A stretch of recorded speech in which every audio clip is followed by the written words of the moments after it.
Haleluya. Puji Tuhan, shalom Bapak Ibu. Apa kabarnya pagi hari ini? Dahsyat ya? Haleluya. Saya melihat orang-orang yang luar biasa pagi hari ini. Hari ini kita akan belajar bersama-sama Bapak Ibu. Kita akan merenungkan apa yang menjadi pesan Tuhan di dalam kehidupan setiap kita. Pesan Tuhan berbicara tentang menjadi pemercaya yang tangguh. Kita akan lihat langsung firman Tuhan Bapak Ibu di dalam Daniel pasal 3. Ini yang menjadi dasar perenungan kita. Ini juga menjadi dasar pesan Tuhan buat kita Bapak Ibu dalam minggu ini. Daniel pasal 3 ayat 17 sampai 18. Saya akan bacakan untuk kita semuanya. Ayat 17 demikian firman Tuhan. Jika Allah kami yang kami puja sanggup melepaskan kami, maka ia akan melepaskan kami dari perapian yang menyala-nyala itu. Dan dari dalam tanganmu ya Raja. Ayat 18. Tetapi seandainya tidak. Ini dahsyat. Tetapi seandainya tidak, hendaklah Tuanku mengetahui ya Raja, bahwa kami tidak akan memuja dewa Tuanku. Dan tidak akan menyembah patung emas yang Tuanku dirikan itu. Firman Tuhan ini sungguh dahsyat dan luar biasa Bapak Ibu. Kalau kita renungkan, kita bisa melihat satu perikop ini. Kita akan melihat sesuatu yang luar biasa. Hari Minggu Pak Ishak sudah jabarkan ini, sudah jelaskan ini kepada setiap kita. Saya percaya setiap kita menangkapnya Bapak Ibu ya. Ya, bukan hanya sekedar menangkap tetapi kita juga mengaplikasikannya di dalam kehidupan setiap kita. Supaya apa? Supaya kita cakap untuk menghadapi situasi apapun yang terjadi di dalam kehidupan setiap kita. Katakan amin Bapak Ibu. Doa saya ini Bapak Ibu, doa saya agar Tuhan menolong setiap kita.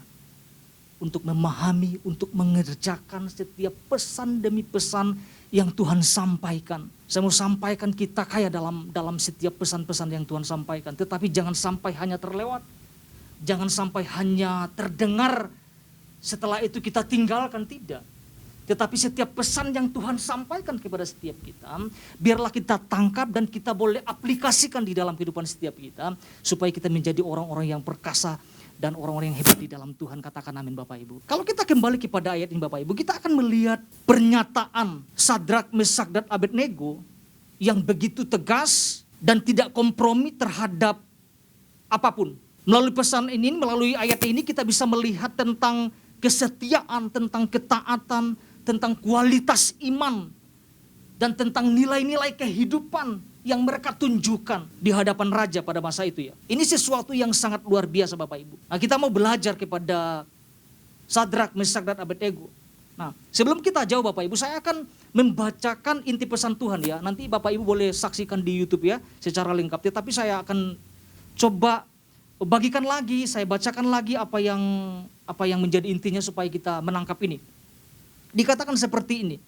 Kita diingatkan bahwa kita tidak akan tahu apa yang akan terjadi di hari-hari ke depan. Namun melalui pesannya ini kita diingatkan supaya tidak kaget bahwa suatu hari akan terjadi hal-hal yang tidak mudah dalam kehidupan setiap kita. Selanjutnya dikatakan gini, dan apabila kita tidak menjadi pemercaya yang tangguh, maka dengan mudah sekali dikalahkan oleh berbagai situasi atau berbagai musim di dalam kehidupan setiap kita. Kita tidak tahu Bapak Ibu. Ke depan seorang pun tidak ada yang tahu. Artinya gini Bapak Ibu, yang saya renungkan adalah artinya ada sesuatu yang harus kita persiapkan. Ada sesuatu yang harus kita bangun di dalam kehidupan setiap kita. Ya, bukan hanya sekedar lewat pesan Tuhan ini, tetapi Tuhan sedang mengingatkan kita untuk mempersiapkan diri untuk membangun sesuatu yang luar biasa di dalam kehidupan setiap kita. Karena ke depan nggak ada yang tahu. Besok tidak ada yang tahu. Minggu depan tidak ada yang tahu. Hari Minggu kita sudah diingatkan Bapak Ibu tentang satu hal. Pak Ishak sampaikan ini. Dan saya percaya kita renungkan ini ya. Memiliki kehidupan di atas rata-rata. Ini salah satu kunci yang Tuhan sampaikan kepada setiap kita. Agar kita memiliki kehidupan di atas rata-rata. Artinya jangan hidup biasa-biasa gitu. Tetapi di atas rata-rata. Nah, kita harus mendorong diri kita ini loh Bapak Ibu. Enggak biasa, kita jangan hanya hidup biasa-biasa dan tidak melakukan apa-apa. Ketika ada tantangan kita biasa-biasa saja, tidak. Kita harus hidup di atas rata-rata. Nah, pagi hari ini Bapak Ibu, Saya tidak mau panjang lebarkan, jadi kita akan belajar satu hal ini saja yang saya mau sampaikan. Secara sederhana ya Bapak Ibu ya. Ini yang saya mau sampaikan, ini yang sama-sama kita dapat renungkan. Jadi apa yang harus kita lakukan atau apa yang kita miliki? Miliki kehidupan yang terus melekat dan berpusat kepada Tuhan. Kehidupan yang melekat dan berpusat kepada Tuhan ini harus terus dibangun dari hari ke hari di dalam kehidupan setiap kita sebagai anak-anak Tuhan. Baik itu orang dewasa maupun anak-anak. Karena kalau yang dikatakan hidup yang melekat dan berpusat kepada Tuhan itu tidak dibangun dalam satu hari. Hidup yang melekat dan berpusat kepada Allah itu tidak dibangun dalam 1 minggu, 1 bulan, 1 tahun, tidak. Tetapi hari lepas hari di dalam kehidupan setiap kita. Ya. Apa tujuannya? Mengapa kita harus melekat dan berpusat kepada Allah? Tujuannya cuma sederhana ini aja. Supaya kita menjadi pemercaya yang tangguh. Saya membayangkan kalau seseorang tidak melekat kepada Tuhan. Saya membayangkan kalau seseorang tidak berpusat kepada Allah sebagai sumber. Apa yang akan terjadi jika seseorang tidak melekat kepada Tuhan? Apa yang akan terjadi ketika seseorang tidak berpusat kepada Tuhan di dalam kehidupannya? Ada banyak hal yang akan terjadi. Pak Ishak jelaskan tentang kekalahan kemarin. Orang-orang percaya menjadi orang-orang yang cengeng.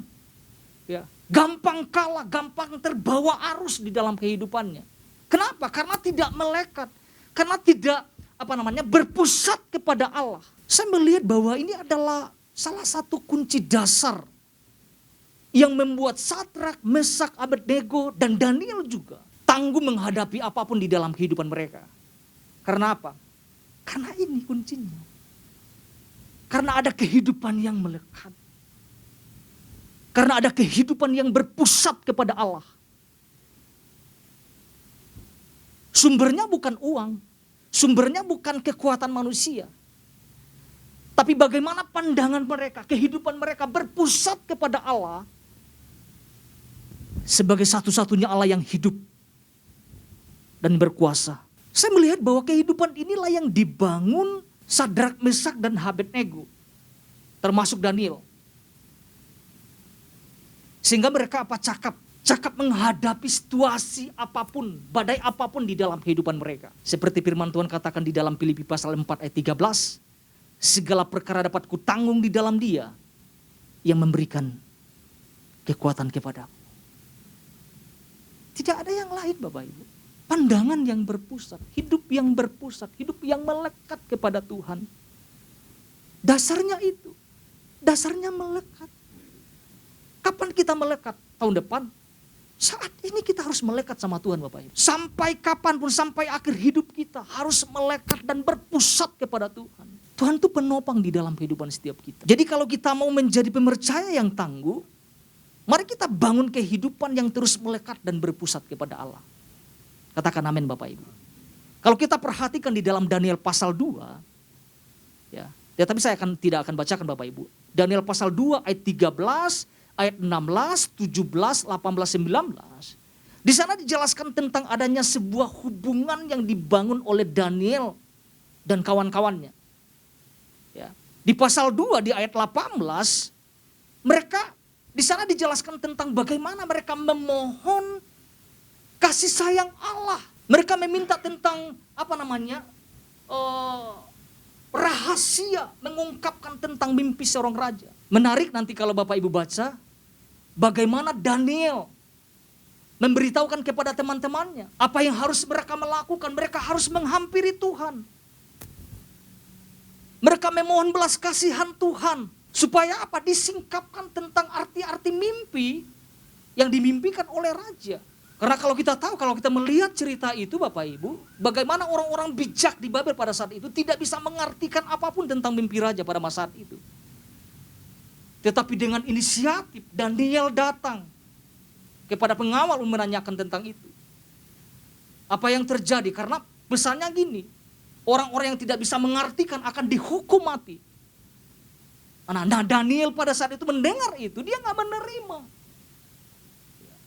Dia mencoba untuk bagaimana bisa menjelaskan tentang itu. Nah dia ketika kembali, dia sampaikan kepada Sadrak, Mesak, dan Abednego apa yang mereka harus lakukan. Mereka harus memohon kasih sayang Allah. Dibantai, mau dibantai loh Bapak Ibu. Ini sampai Daniel mengambil langkah itu, jangan sampai nanti Empat sekawan ini jangan sampai juga menjadi menjadi seperti kayak orang-orang bijak yang ada di Babel. Di situ ada hubungan sekalipun dijelaskan mereka adalah orang berhikmat, tetapi yang saya lihat di sini adalah bahwa Daniel, Sadrak, Mesak, Abednego memiliki satu hubungan yang luar biasa dengan Tuhan. Alkitab jelas mengatakan 10 kali lipat lebih pintar daripada orang-orang pada masa itu. Tetapi lagi-lagi mereka mengandalkan Tuhan, datang kepada Tuhan, membangun kembali. Bahkan memohon kasih sayang Allah terjadi dalam kehidupan mereka. Dan terjadi gak Bapak Ibu? Terjadi. Ayat 19 dijelaskan di pasal 2 lewat sebuah penglihatan. Nah, kita mau lihat firman Tuhan Bapak Ibu. Daniel pasal 3. Ayat 15, ayat 17 dan 18. Ini menjadi dasar poin yang akan saya sampaikan. Daniel pasal 3 ayat 15, ayat 17 dan 18. Kita mau lihat pelan-pelan ya Bapak Ibu ya. Ya, puji Tuhan. Ayat 15 sekarang. Jika kamu bersedia demi kamu mendengar bunyi sangkakala, seruling, kecapi, rebab, gembus, serdam dan berbagai-bagai jenis bunyi-bunyian. Sujudlah. Perhatikan kalimat ini Bapak Ibu, kita sama-sama perhatikan. Sujudlah menyembah patung yang kubuat itu. Tetapi jika kamu tidak menyembah, kamu akan dicampakkan seketika itu juga ke dalam perapian yang menyala-nyala. Dan dewa manakah yang dapat melepaskan kamu dari dalam tanganku? Ayat 17. Jika Allah kami yang kami puja sanggup melepaskan kami, maka ia akan melepaskan kami dari perapian yang menyala-nyala itu. Dan dari dalam tanganmu ya Raja. Tetapi seandainya tidak, hendaklah Tuanku mengetahui ya Raja, bahwa kami tidak akan memuja dewa Tuanku, dan tidak akan menyembah patung emas yang Tuanku dirikan itu. Luar biasa Bapak Ibu. Luar biasa tentang sikap yang diperlihatkan, yang ditunjukkan oleh Sadrak, Mesak dan Abednego. Ya, kita akan belajar di sini 2 sikap Bapak Ibu. Ya, ini bagian A yang saya mau sampaikan. Bagian A-nya, orang yang hidupnya melekat dan berpusat kepada Allah, pastinya berani menolak atau berani berterus terang. Berani menolak atau berani berterus terang ini harusnya menjadi budaya di dalam kehidupan setiap kita orang-orang percaya Bapak Ibu. Artinya punya keberanian untuk menolak. Artinya punya keberanian untuk berterus terang terhadap sesuatu yang bertentangan dengan nilai-nilai kerajaan sorga. Nah, ini kita gak boleh kompromi di sini Bapak Ibu. Sesuatu yang berkaitan dengan nilai-nilai kerajaan surga kita tidak boleh jual murah. Kita tidak boleh gadaikan atau gantikan oleh apapun. Karena gini Bapak Ibu, ada budaya yang gak enak hati. Karena seorang pemimpin, ya mau gak mau kita menjadi kompromi. Kalau kita perhatikan hari-hari ini Bapak Ibu, ada banyak tawaran-tawaran yang seperti itu. Malah gampang terbawa arus. Oh iya, banyak-banyak contoh-contohnya. Salah satu contohnya tentang pasangan hidup Bapak Ibu. Ini mungkin berulang-ulang kali kita dengarkan khotbah tentang ini. Ya nanti kan bisa ikut saya. Saya dengar kayak gitu, saya geli gitu dengarnya. Kan udah sama-sama berdoa, saling memahami. Itu tidak ada kayak gitu, kamus-kamus kayak gitu. Karena mungkin melihat perawakan dan sebagainya. Ya mungkin banyak hal yang dilihat ya. Membuat kita, kendor ya. Membuat kita mudah melepaskan sesuatu yang bernilai kekal. Di hari-hari ini ada banyak orang-orang yang tergerus oleh keadaan Bapak Ibu. Situasi yang dihadapi. Ada kekalahan-kekalahan yang terjadi. Bayangkan seorang raja memberikan perintah, Pak Ishak jelaskan kemarin. Itu pilihan yang tidak mudah buat Sadrak, Mesak dan Abednego. Ini seorang raja. Kapanpun mereka bisa jadi saksang lagi. Ya, itu kalau makanan Sumatera itu ya, rica-rica dicincang-cincang seperti itu ya. Kapan saja, detik itu pun bisa. Tetapi jawaban-jawaban mereka membuat saya merenungkan sesuatu ini tidak mudah Tuhan. Kalau itu terjadi di angkatan kita mungkin hari-hari ini.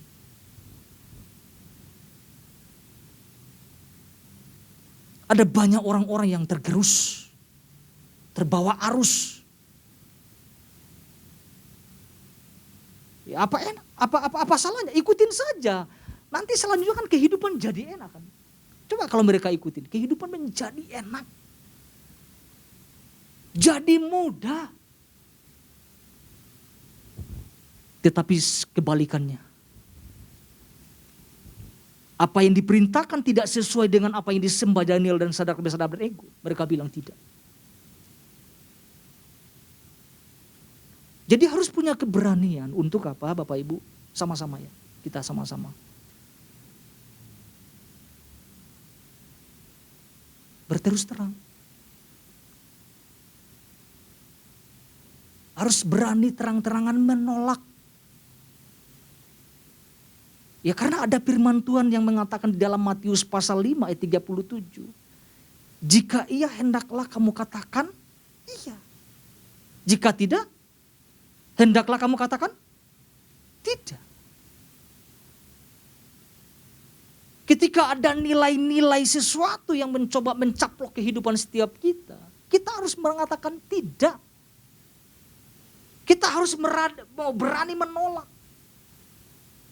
Ya, kalau kita perhatikan di dalam Daniel pasal 3 ayat 18. Mereka dengan tegas mengatakan bahwa kami tidak akan menyembah patung buatan Tuhan.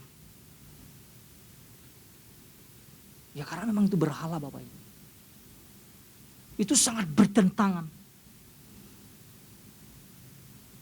Apapun harganya, Sadrak, Mesak dan Abednego mereka siap menghadapinya. Jadi kita mau belajar bersama-sama Bapak Ibu. Untuk berani menolak sesuatu penawaran yang bertentangan dengan nilai-nilai kerajaan sorga di dalam kehidupan setiap kita. Artinya jangan sampai kita mudah dikalahkan sesuatu yang merusak iman kita. Kita harus pertahankan Bapak Ibu. Jangan sampai kita tersapu oleh situasi-situasi yang kita hadapi hari-hari ini. Itu bagian A yang saya mau sampaikan. Bagian B. Orang yang hidupnya melekat dan berpusat kepada Allah pastinya memiliki komitmen yang kuat terhadap iman. Ini komitmen ini penting sekali Bapak Ibu.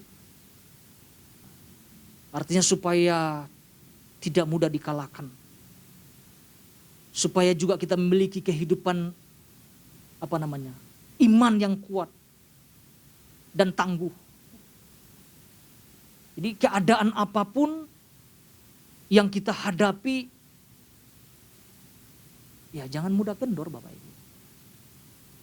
Artinya terus membangun komitmen kita di hadapan Tuhan. Terus menyala-nyala di dalam Tuhan. Terus membangun kehidupan kita, kerohanian kita di dalam Tuhan yang semakin kuat. Ya, seperti yang ditunjukkan oleh Sadrak, Mesak dan Abednego Bapak Ibu. Mereka adalah teladan iman yang sangat luar biasa. Ya, karena kalau kita perhatikan kehidupan hari-hari ini Bapak Ibu, tidak sedikit orang-orang percaya melepaskan komitmen dalam hal apa saja. Ini berlaku buat saya sendiri Bapak Ibu. Komitmen terhadap iman kepada Tuhan. Dari mana kita bisa melihat itu? Ketika seseorang tidak lagi mau membangun persekutuannya dengan Tuhan. Malas beribadah, malas berdoa. Padahal kan firman Tuhan ajarkan kepada setiap kita di dalam Ibrani pasal 10 ayat 25. Apa yang dikatakan di sana? Janganlah kita menjauhkan diri dari pertemuan-pertemuan ibadah kita. Seperti dibiasakan oleh beberapa orang. Tetapi marilah kita saling menasihati. Dan semakin giat melakukannya menjelang hari Tuhan yang semakin dekat. Kenapa kita harus semakin giat melakukannya? Supaya kita menjadi pepercaya yang tangguh loh Bapak Ibu. Ya, kedatangan Tuhan itu semakin dekat. Makanya lewat pesan Tuhan ini Tuhan sampaikan. Menjadi pepercaya yang tangguh. Dalam situasi apapun di dalam kehidupan setiap kita. Ya. Salah satu contoh yang kita bisa lihat adalah Yosua. Yosua di akhir-akhir kehidupannya menekankan sesuatu, buat saya itu sesuatu yang sangat luar biasa. Kita bisa melihat tentang komitmen yang sangat luar biasa di sini. Ini yang harus kita miliki di dalam kehidupan setiap kita, di dalam keluarga kita khususnya. Ya, Yosua pasal 24 ayat 15. Tetapi jika kamu menganggap tidak baik untuk beribadah kepada Tuhan, pilihlah pada hari ini kepada siapa kamu akan beribadah. Allah yang kepadanya nenek moyangmu beribadah di seberang sungai Efrat, atau Allah orang Amori yang negerinya kamu diami ini. Bagian ini yang saya suka Bapak Ibu. Tetapi aku dan seisi rumahku, kami akan beribadah kepada Tuhan. Saya melihat tentang sebuah komitmen di sini Bapak Ibu. Bukan Yosua sendiri loh. Tetapi seisi keluarganya akan beribadah kepada Tuhan. Inilah kunci. Supaya kita memiliki ketangguhan di dalam kehidupan setiap kita. Terus berpaut, terus mengejar Tuhan di dalam. Terus beribadah, bahkan seisi keluarga kita harus beribadah kepada Tuhan. Katakan amin Bapak Ibu. Jadi satu hal ini aja yang dapat kita renungkan Bapak Ibu. Jadi miliki kehidupan yang terus melekat dan berpusat kepada Tuhan. Tuhan Yesus memberkati setiap kita.